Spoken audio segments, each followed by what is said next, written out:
ತನ್ನ ಅತ್ಯಧಿಕ ಕನಿಕರದಿಂದ ನಮ್ಮನ್ನು ಪ್ರೀತಿಸುವ ದೇವರು ತಮ್ಮನ್ನು ತಮ್ಮ ಕುಟುಂಬವನ್ನು ನಮ್ಮ ಕರ್ತನಾದ ಯೇಸುಕ್ರಿಸ್ತನ ಅತ್ಯಧಿಕ ಕೃಪೆಯಿಂದಲೂ ಸಮಾಧಾನದಿಂದಲೂ ತುಂಬಿಸಲಿ. ಹೃದಯಂಗಮ ಮಾತು ಎಂಬ ಶೀರ್ಷಿಕೆ ಅಡಿಯಲ್ಲಿ ಇದನ್ನು ನಾವು ಧ್ಯಾನಿಸುವಂಥ ದೇವರ ವಾಕ್ಯದ ಭಾಗ ಕೀರ್ತನೆಗಳ ಪುಸ್ತಕ 51ನೇ ಅಧ್ಯಾಯ 1-3 ವಚನಗಳವರೆಗೆ. ಕೀರ್ತನೆಗಳು 57 1-3 ವಚನಗಳವರೆಗೆ. ದೇವರ ವಾಕ್ಯವು ಹೀಗೆ ಹೇಳ್ತದೆ: ದೇವರೇ ಕರುಣಿಸು, ನನ್ನನ್ನು ಕರುಣಿಸು, ನೀನೇ ನನ್ನ ಆಶ್ರಯ ಸ್ಥಾನವಲ್ಲವೇ? ಆಪತ್ತುಗಳು ಕಳೆದು ಹೋಗುವ ತನಕ ನಿನ್ನ ರೆಕ್ಕೆಗಳ ಮರೆಯನ್ನು ಆಶ್ರಯಿಸಿಕೊಳ್ಳುವೆನು. ಪರಾತ್ಪರನಾದ ದೇವರಿಗೆ ಮೊರೆಯಿಡುವೆನು. ನನ್ನ ಕಾರ್ಯವನ್ನು ಸಿದ್ಧಿಗೆ ತರುವ ದೇವರನ್ನು ಕೂಗಿಕೊಳ್ಳುವೆನು. ಆತನು ಪರಲೋಕದಿಂದ ಸಹಾಯ ಮಾಡಿ ನಿಂದಕರ ಬಾಯಿಗೆ ನನ್ನನ್ನು ತಪ್ಪಿಸುವನು. ಸೆಲ. ತನ್ನ ಕಾರುಣ್ಯವನ್ನು ಸತ್ಯತೆಯನ್ನು ತೋರ್ಪಡಿಸುವನು. ದೇವರಾತ್ಮನಾದ ಕರ್ತನು ನಮಗೆ ಈ ವಾಕ್ಯವನ್ನು ಬೋಧಿಸಲಿ, ಇದನ್ನು ಗ್ರಹಿಸುವಂಥ ಬಲವನ್ನು ನಮಗೆ ಅನುಗ್ರಹಿಸಲಿ. ಆತ ನಮ್ಮ ಮನೋನೇತ್ರಗಳನ್ನ ಬೆಳಗಿಸಲಿ. ತನ್ನ ಜ್ಞಾನವುಳ್ಳ ಆತ್ಮ ನಮಗೆ ಅನುಗ್ರಹಿಸಿ ನಮ್ಮ ದೇವರ ಕುರಿತು ನಾವು ತಿಳ್ಕೊಳ್ಳುವುದಕ್ಕೆ ನಮ್ಮನ್ನು ಬಲಪಡಿಸಲಿ. ಈ ದಿನದಲ್ಲಿ ಭಕ್ತನು ದೇವರನ್ನ ಹೇಗೆಲ್ಲ ನೋಡಿ ಆತನು ದೇವರಿಂದ ಏನನ್ನು ಬಯಸ್ತಾನೆ, ಆತ ದೇವರನ್ನ ಹೇಗೆ ನಿರೀಕ್ಷಿಸ್ತಾನೆ ಎಂಬುದನ್ನು ನೋಡೋಣ. ಈ ವಾಕ್ಯ ಭಾಗದಲ್ಲಿ ಭಕ್ತನು ಕೂಗಿಕೊಳ್ಳುವಂಥ ಮಾತು, ದೇವರೇ ಕರುಣಿಸು, ನನ್ನನ್ನು ಕರುಣಿಸು. ಮೊದಲು ದೇವರನ್ನ ಕರುಣಿಸು ಎಂಬುದಾಗಿ ಕೇಳ್ತಾನೆ. ನಿರ್ದಿಷ್ಟವಾಗಿ ದೇವರು ಆತನನ್ನೇ ಕರುಣಿಸು ಅಂತ ಕೇಳಿಕೊಂಡಿದ್ದಾನೆ. ಕೂಡಲೇ ಆತನು ಇನ್ನೊಂದು ಮಾತನ್ನು ಹೇಳ್ತಾನೆ, ನೀನೇ ನನ್ನ ಆಶ್ರಯ ಸ್ಥಾನವಲ್ಲವೇ? ಯಾಕೆ? ಮುಂದಿನ ಮಾತುಗಳು ಹೀಗೆ ಹೇಳ್ತದೆ: ಆಪತ್ತುಗಳು ಕಳೆದು ಹೋಗುವ ತನಕ ನಿನ್ನ ರೆಕ್ಕೆಗಳ ಮರೆಯನ್ನು ಆಶ್ರಯಿಸಿಕೊಳ್ಳುವೆನು. ಹಾಗಾದರೆ ಆಪತ್ತುಗಳು ಆವರಿಸಿವೆ ಅಥವಾ ಆಪತ್ತುಗಳು ದಾಳಿ ಮಾಡ್ತಾ ಇವೆ.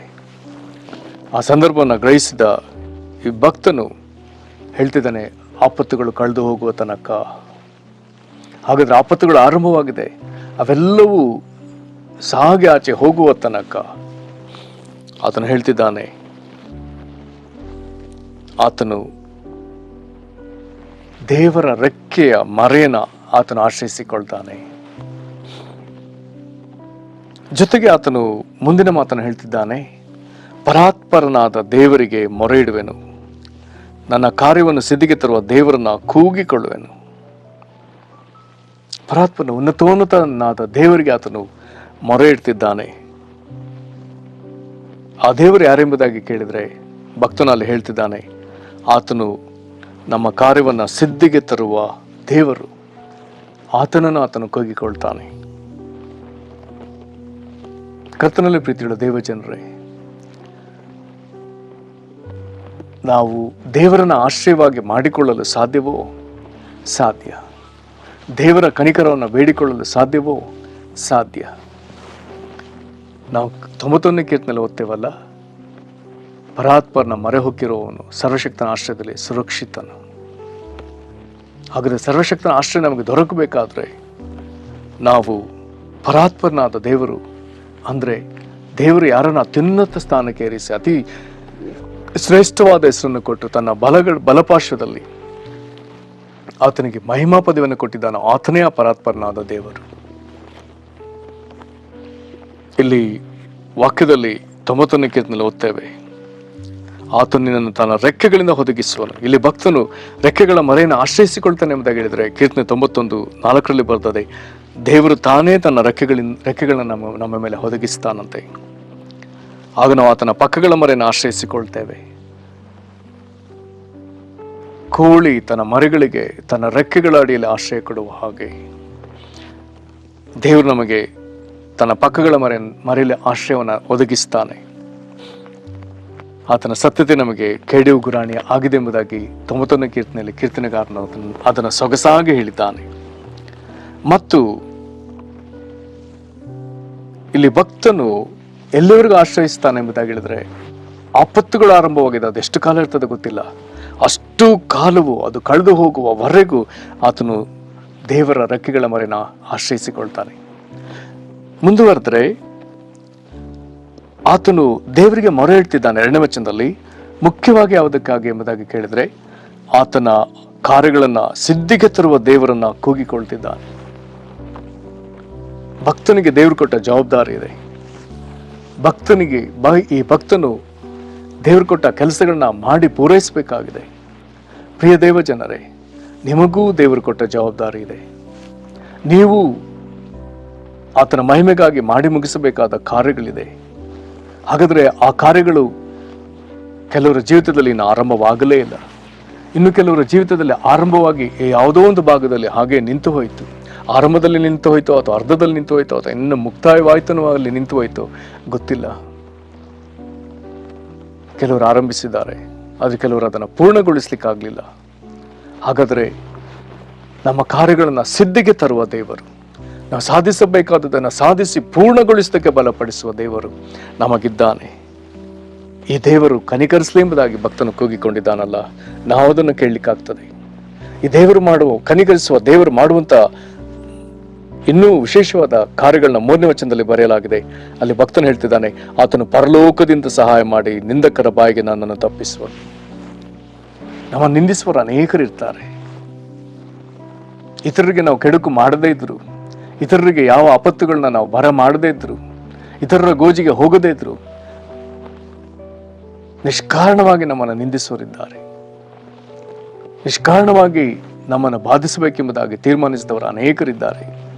ಹಾಗಾದರೆ ವಾಕ್ಯ ಹೇಳ್ತದೆ, ಆತನು ಪರಲೋಕದಿಂದ ಸಹಾಯ ಮಾಡಿ ನಿಂದಕರ ಬಾಯಿಂದ ನನ್ನನ್ನು ತಪ್ಪಿಸುವನೆಂಬುದಾಗಿ ಹೇಳ್ತಾನೆ. ಹಾಗಾದರೆ ನೀನು ಸಹ ಇಂಥ ಬಾಧೆಗಳಿಗೆ ಒಳಗಾಗಿದ್ದರೆ, ಕಾರಣವಿಲ್ಲದೆ ಜನರ ನಿಂದನೆಗೆ ಗುರಿಯಾಗಿದ್ದರೆ, ದೇವರು ಪರಲೋಕದಿಂದ ಈ ಸಹಾಯವನ್ನು ನಿನಗೆ ಬರಮಾಡ್ತಾನೆ. ಮತ್ತು ಮುಂದುವರೆದದೆ, ಕರುಣಿಸು ಎಂಬುದಾಗಿ ದೇವರನ್ನ ಕೇಳಿದ್ನಲ್ಲ, ಆ ದೇವರು ಏನ್ ಮಾಡ್ತಾನಂತೆ, ತನ್ನ ಕಾರುಣ್ಯವನ್ನು ಸತ್ಯತೆಯನ್ನು ತೋರ್ಪಡಿಸ್ತಾನೆ. ಓ ಕೃಪೆ ಸತ್ಯತೆ ಮತ್ತೆ ದೇವರ ಕನಿಕರ ಮತ್ತೆ ಪ್ರಕಟವಾಗ್ತದೆ. ಕರ್ತನಲ್ಲಿ ಪ್ರೀತಿಯುಳ್ಳ ದೇವ ಜನರೇ, ಈ ಪ್ರಾರ್ಥನೆನ ಗಟ್ಟಿಯಾಗಿ ಹಿಡಿದುಕೊಳ್ಳ್ರಿ. ದೇವರನ್ನೇ ಆಶ್ರಯ ಸ್ಥಾನವಾಗಿ ಮಾಡಿಕೊಳ್ಳ್ರಿ. ಆಪತ್ತುಗಳು ಕಳೆದು ಹೋಗುವ ತನಕ ಆತನ ರೆಕ್ಕೆ ಮರಗಳಲ್ಲಿ ನಮಗೆ ಆಶ್ರಯವಿದೆ. ನಾವು ಆತುಕೊಳ್ಳೋಣ. ಉನ್ನತೋನ್ನತನಾದ ದೇವರಿಗೆ ಮೊರೆ ಇಡೋಣ. ಕಾರಣ ಆತನು ನಮ್ಮ ಕಾರ್ಯಗಳನ್ನ ಸಿದ್ಧಿಗೆ ತರುವ ದೇವರು. ಆತನು ಪರಲೋಕದಿಂದ ನಮಗೆ ಸಹಾಯ ಮಾಡಿ ನಿಂದಕರ ಬಾಯಿಂದ ನಮ್ಮನ್ನು ತಪ್ಪಿಸಿ ತನ್ನ ಕಾರುಣ್ಯವನ್ನ ಸತ್ಯತೆಯನ್ನು ನಮಗೆ ತೋರ್ಪಡಿಸುವ ದೇವರು. ನಿಶ್ಚಯವಾಗಿ ನಮ್ಮನ್ನು ಹೀಗೆ ಕನಿಕರಿಸುವ ದೇವರು. ಈ ದೇವರು ಇದನ್ನ ನಿನಗೂ ಸಹಾಯ ಮಾಡಲಿ. ಪ್ರಾರ್ಥನೆ ಮಾಡೋಣ. ಮಹಾಕೃಪೆಯ ಪರಲೋಕ ತಂದೆಯೇ, ಭಕ್ತನು ಕೇಳಿಕೊಂಡಂತೆ ನಾವು ಕೇಳಿಕೊಳ್ತೇವೆ. ದೇವರೇ ಕರುಣಿಸು, ನನ್ನನ್ನು ಕರುಣಿಸು. ನೀನೇ ನಮ್ಮ ಆಶ್ರಯ ಸ್ಥಾನ ಎಂಬುದನ್ನು ನಾವು ಒಪ್ಪಿಕೊಳ್ತೇವೆ ಸ್ವಾಮಿ. ದೇವರೇ, ನಿನ್ನ ಹೊರತು ನಾವು ಬೇರೆ ಯಾವುದನ್ನಾದ್ರೂ ಆಶ್ರಯಿಸಿಕೊಂಡಿದ್ರೆ ನಾವು ಕ್ಷಮೆ ಕೇಳಿ. ಕರ್ತನೆ, ನಿನ್ನ ಆಶ್ರಯ ಸ್ಥಾನ ನಮಗೆ ಒದಗಲಿ ಎಂಬುದಾಗಿ ಬೇಡಿಕೊಳ್ತೇವೆ. ನಿನ್ನ ರೆಕ್ಕೆಗಳ ಮರೆಯನ್ನ ನಾವು ಆಶ್ರಯಿಸಿಕೊಳ್ತೇವೆ ಸ್ವಾಮಿ. ಕರ್ತನೇ, ನಿನ್ನ ದಯ ಉಂಟಾಗಲಿ. ಉನ್ನತೋನ್ನತನಾದ ದೇವರೇ, ನಾವು ನಿನಗೆ ಮೊರೆ ಇಡ್ತೇವೆ. ಕಾರಣ ನೀನು ನಮ್ಮ ಕಾರ್ಯವನ್ನು ಸಿದ್ಧಿಗೆ ತರುವ ದೇವರು. ಕರ್ತನೆ, ನಾವು ಯಾವ ಕಾರ್ಯವನ್ನು ಇನ್ನು ಆರಂಭಿಸ್ಲಿಕ್ಕಾಗ್ಲಿಲ್ವೋ ಅದನ್ನು ಆರಂಭಿಸೋದಕ್ಕೆ ಬಲ ಕೊಡ್ರಿ.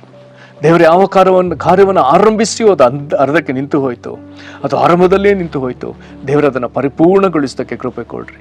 ದೇವರೇ, ಕರ್ತನೆ, ಕನಿಕರಿಸಿ ನೀನು ಪರಲೋಕದಿಂದ ಸಹಾಯ ಮಾಡಿ. ದೇವರೇ, ನಮ್ಮ ಬಲಹೀನತೆಯಲ್ಲಿ ನಮ್ಮನ್ನು ನಿಂದಿಸುವ ಜನರ ಬಾಯಿಗೆ ನಮ್ಮನ್ನು ತಪ್ಪಿಸಪ್ಪ. ನಿನ್ನ ಕಾರುಣ್ಯವನ್ನು ಸತ್ಯತೆಯನ್ನು ತಿರುಗಿ ನೀನು ತೋರ್ಪಡಿಸು. ಕರ್ತನೆ, ಯಾರು ಮನೆ ಕಟ್ಟುವ ಕೆಲಸವನ್ನು ಆರಂಭಿಸಿ ಅರ್ಧಕ್ಕೆ ನಿಲ್ಲಿಸಿಬಿಟ್ಟಿದ್ದಾರೋ ತಿರುಗಿ ಅದನ್ನು ಮಾಡೋದಕ್ಕೆ ಪೂರ್ತಿಗೊಳಿಸು. ವಿದ್ಯಾಭ್ಯಾಸದಲ್ಲಿ ಅರ್ಧಕ್ಕೆ ನಿಂತು ಹೋದ ಮಕ್ಕಳು ಅದನ್ನು ಪೂರ್ಣಗೊಳಿಸೋದಕ್ಕೆ ಬಲ ಕೊಡು ಸ್ವಾಮಿ.